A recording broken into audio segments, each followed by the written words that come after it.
En el nombre del Padre, y del Hijo, y del Espíritu Santo. Amén. Alabado sea nuestro Señor Jesucristo. Sea por siempre bendito y alabado. Queridos hermanos, celebramos en este día la memoria del Papa y mártir San Calixto, que vivió a principios del siglo III. Concretamente fue martirizado en el año, fácil de recordar, 222, y que sucedió al Papa San Ceferino, el cual le había nombrado arcediano de la Iglesia romana y también el jefe de la catacumba o cementerio, que después llevaría su nombre en la Vía Apia, las catacumbas de San Calixto. San Calixto nació en un ambiente de esclavos. Él mismo era un esclavo que había sido desterrado a trabajar en las minas de la isla de Cerdeña y que después de ser liberado entró en la Iglesia romana, fue ordenado sacerdote y así hasta ser elegido sumo pontífice, y que tuvo que hacer frente a distintas dificultades. Por un lado, las persecuciones que arreciaban en aquel tiempo del imperio contra la Iglesia, pero también las disensiones internas y, por tanto, persecuciones. Sobre todo tuvo que padecer la persecución de San Hipólito de Roma. San Hipólito, que después sería declarado antipapa y sin embargo murió reconciliado con la Iglesia y martirizado, es venerado como santo. Pero persiguió enormemente a San Calixto precisamente por la dulzura y mansedumbre con que trataba a los pecadores para traerlos como buen pastor al rebaño de Cristo. Quisiera hacer, por tanto, una reflexión sobre la persecución en la Iglesia. Y como la de San Calixto, esta puede ser externa y puede ser interna.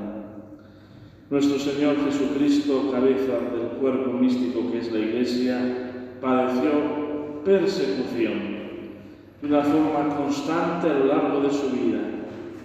Cuando en el tiempo de Navidad, que es uno de los tiempos litúrgicos más candorosos y tiernos, nos irrumpe la fiesta de los santos inocentes, nos descubre cómo el Señor, desde esa infancia tan tierna de un bebé, fue perseguido y se libró de la muerte, de ser aniquilado por la furia de Herodes, por el anuncio de los magos y también por la revelación del arcángel San Gabriel a San José, que le mandó huir a las tierras de Egipto. Y después, en el ministerio público del Señor, esta persecución fue increscendo. Por una parte, perseguido de los judíos en las distintas facciones y sectas que había. Por un lado, los fariseos, con los cuales entra continuamente en una controversia, o bien le acusan directamente a él, o sobre todo a sus discípulos, de no cumplir la ley, de no cumplir los mandamientos, de ser heterodoxos, y por tanto quieren desprestigiar su autoridad y le persiguen tramposamente para tener de qué acusarlo.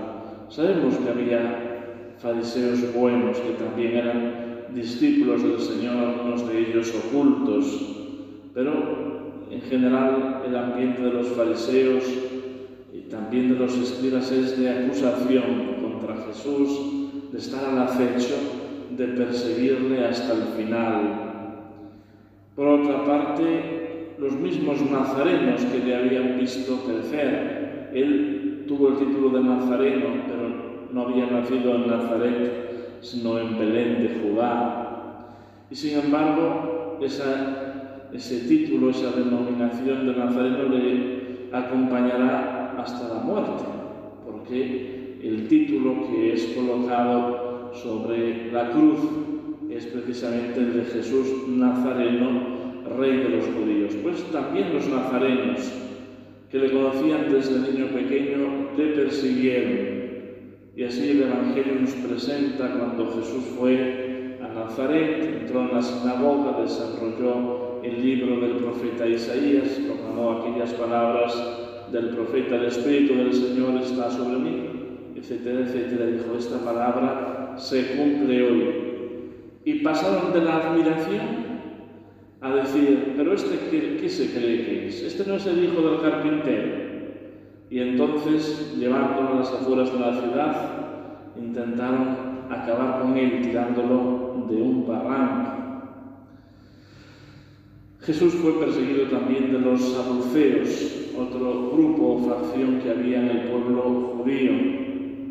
Y estos saduceos pues eran los que negaban la vida eterna, la resurrección de los muertos, que le preguntan, que arremeten contra él en distintas ocasiones. Y en general todo ese ambiente culmina en el Sanedrín, que va a ser el que, dándole persecución y prendimiento en el huerto de los olivos, después dictará la sentencia: es reo de muerte. Por tanto, esto pone de manifiesto que si nuestro Señor Jesucristo fue perseguido, la Iglesia es perseguida, pero es que Él mismo lo dejó anunciado. No es el discípulo mayor que el Maestro. También os perseguirán, os expulsarán de las sinagogas, os veréis enfrentados a vuestra propia familia. Os digo todo esto para que cuando suceda no os escandalicéis. Y hay una tentación constante de la Iglesia, de los cristianos, que es verse libre de las persecuciones. También pudo ser la tentación del Señor.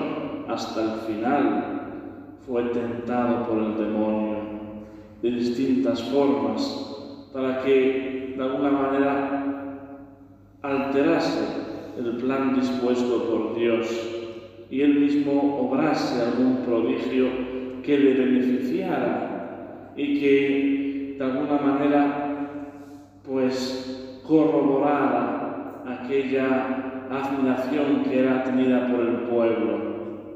Y sin embargo Jesús se mantuvo fiel hasta el final al proyecto y al designio del Padre. Por eso digo que la Iglesia puede tener siempre esta tentación de evitar las persecuciones, de querer quedar bien con los que le persiguen, querer quedar bien con el mundo. Y Jesús dice una malaventuranza: ¡ay de vosotros cuando todos hablen bien! Lo mismo hacían vuestros padres con los falsos profetas.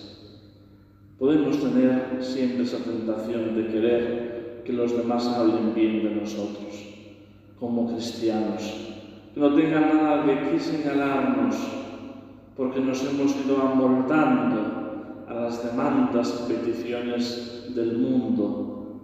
Y simplemente tenemos que ver la realidad. Es insaciable. Cuanto más la ha ido pidiendo la Iglesia y ésta más ha pedido, todavía seguirá pidiendo más. Por eso las persecuciones contra la Iglesia, así como las que padeció nuestro Señor, son dobles, por parte de los enemigos externos y por parte de los enemigos internos. ¿Quiénes son los enemigos externos? Bueno, pues podríamos hacer un recorrido a lo largo de toda la historia de la Iglesia y desde aquellos judíos que perseguían a los cristianos y que quedaron patentes en el ejemplo de San Pablo, que se que pasó de ser un perseguidor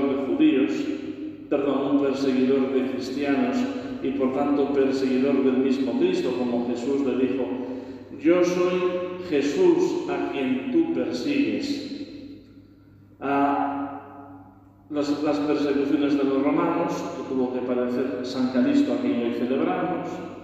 Después vendrán las persecuciones de los bárbaros, hasta que ya por fin se conviertan a la fe católica, las persecuciones de los otomanos, las persecuciones de los sarracenos, durante muchos siglos de persecución contra los cristianos. Y más recientemente, las grandes persecuciones contra la Iglesia, especialmente en el siglo XX, el nazismo, el comunismo, las ideologías totalitarias, en definitiva, el régimen actual, que también, aunque sea de una forma encriptada, en algunos casos, y otras de una forma más contundente, sigue persiguiendo a la Iglesia. Y las persecuciones internas, como también padeció San Calisto. Pensemos que en el mismo Evangelio Jesús señala las persecuciones que habrá en el seno de la Iglesia, y después los apóstoles, en las cartas apostólicas, vemos como señalan las persecuciones de los falsos hermanos, de los falsos pastores, que habían sido advertidos por Jesús como mercenarios, asalariados, incluso como lobos disfrazados de corderos. Las persecuciones de los herejes, de los cismáticos, y así un largo historial hasta que llega el modernismo. Y esta es la persecución más feroz interna de la Iglesia, porque el modernismo, que como dijo el Papa San Pío X, es el compendio de todas las herejías que se han dado a lo largo de la historia, tiene esa apariencia de algo ortodoxo, de algo tradicional, de algo conforme a la sana doctrina, y sin embargo, en su lenguaje ambiguo, encierra la ponzoña y el veneno del error. Por eso se ha extendido tanto el modernismo en la Iglesia, porque tiene la apariencia engañosa de que es la doctrina de siempre, simplemente actualizada, simplemente puesta al día, ayornada en la mentalidad del hombre de nuestro tiempo. Y así ahí va destruyendo, corroyendo la Iglesia, poco a poco, como la termita que no se ve, pero va haciendo silenciosamente su trabajo hasta que todo el edificio se derrumba, porque ya no queda más que la cáscara, lo externo. Así es hoy en día esta persecución terrible del modernismo dentro de la Santa Iglesia. Precisamente en este mes de octubre, que rezamos en el Santo Rosario al concluir la oración a San José, compuesta por el venerable Papa León XIII, pedimos la libertad de la Santa Iglesia, su exaltación, que se vea libre de las asechanzas de sus enemigos, que son los enemigos de Dios, son los enemigos de Cristo. No nos engañemos, no son los enemigos de los cristianos que señalan sus defectos, sus vicios y sus errores con nuestros vicios y pecados. Son los enemigos de Cristo y de Dios. Pues que perseveremos como San Calisto en medio de las persecuciones, que no nos apartemos de Dios nunca ni de su santa ley para agradar al mundo, para agradar a los hombres de este siglo, y que un día alcancemos con Él también la corona que no se marchita. En el nombre del Padre, y del Hijo, y del Espíritu Santo. Amén.